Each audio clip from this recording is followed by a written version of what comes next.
3 people briefed on the internal discussions told a watchdog agency in February that the Secret Service had purged nearly all cell phone texts from around the time of the January 6, 2021, attack on the Capitol. The Office of Inspector General of the Department of Homeland Security also prepared to issue a public alert in October 2021 about the Secret Service stonewalling it on requests for records and texts surrounding the attack on the Capitol, but didn't.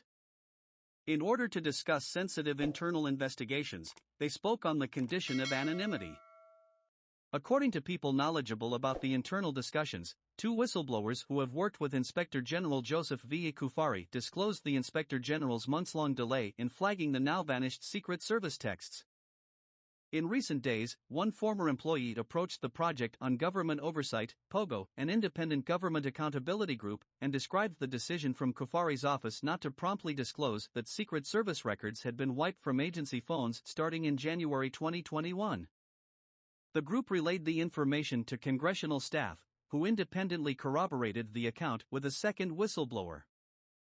The congressional staff and 2 whistleblowers shared a concern that Cuffari's office not alerting congressional investigators to the missing records reduced the chances of recovering critical pieces of evidence related to the January 6 attack.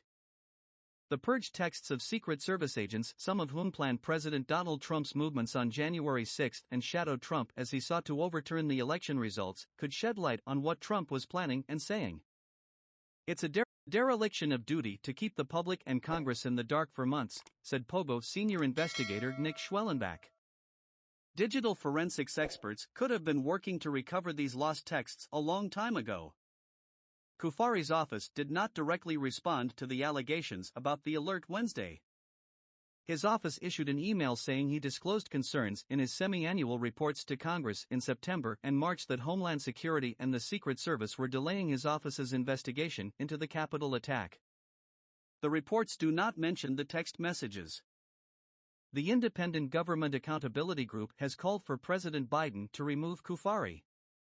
On Wednesday, Chairman Benny G. Thompson, Democrat Mississippi, and Vice Chairwoman Liz Cheney, Republican Wyoming, of the House Select Committee investigating the January 6 attack issued a joint statement expressing concerns that the Secret Service phone system update led to the erasure of records, a possible violation of federal law, and that every effort must be made to retrieve the lost data. The U.S. Secret Service system migration process went forward on January 27, 2021, just 3 weeks after the attack on the Capitol, in which the Vice President of the United States, while under the protection of the Secret Service, was steps from a violent mob hunting for him, the lawmakers said.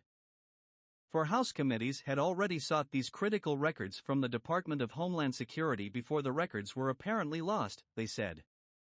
Additionally, the procedure for preserving content prior to this purge appears to have been contrary to federal records retention requirements and may represent a possible violation of the Federal Records Act.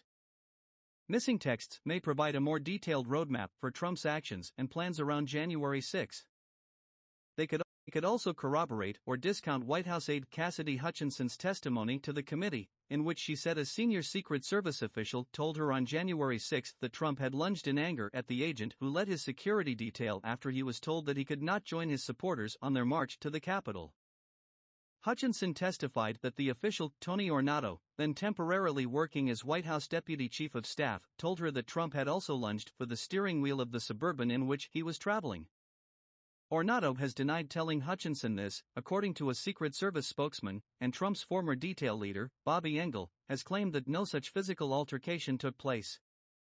In response to a subpoena issued last week, the Secret Service turned over 10,569 pages of information on Tuesday to the committee, according to a copy of the agency's letter. The Secret Service acknowledged that on June 11, 2021, Cuffari requested texts sent or received by 24 Secret Service personnel between December 7, 2020 and January 8, 2021, 2 days after the insurrection.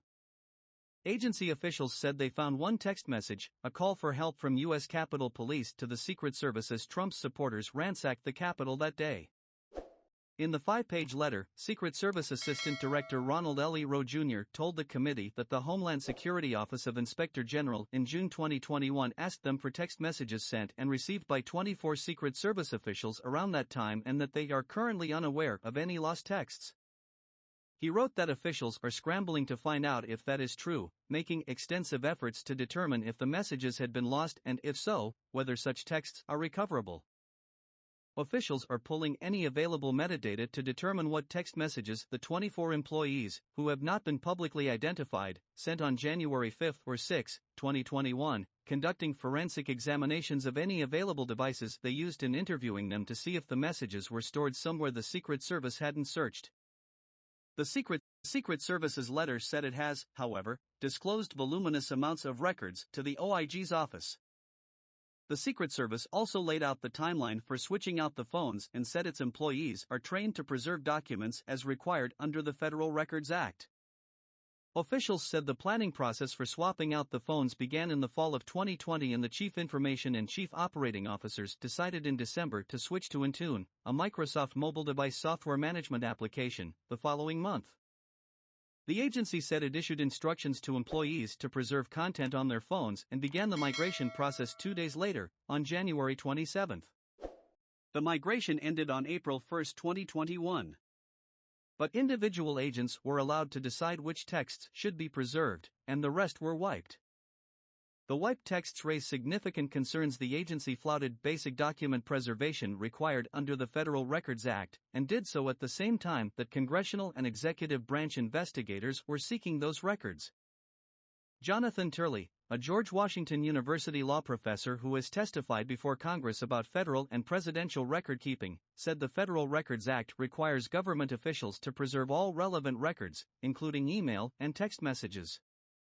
As a law enforcement agency, the Secret Service should protect the text messages for historical reasons and in case they are needed for congressional or criminal investigations. Even the accidental loss of information should still be treated as a serious matter, he said. These records are the story of the nation, he said. That's the point of the Federal Records Act. The Secret Service's claim that it can no longer recover reams of text messages agents exchanged days before and on the day of one of the most chilling attacks on democracy in American history has spurred a legion of information technology gurus and amateur sleuths to action. Some have taken to social media to dispute the Secret Service's claim that the texts are forever lost and are busy postulating about the potential ways to recover the lost texts. According to Schwellenbach, Kufari's delay in reporting the problem lowers the chances of retrieving data that wasn't backed up and archived properly.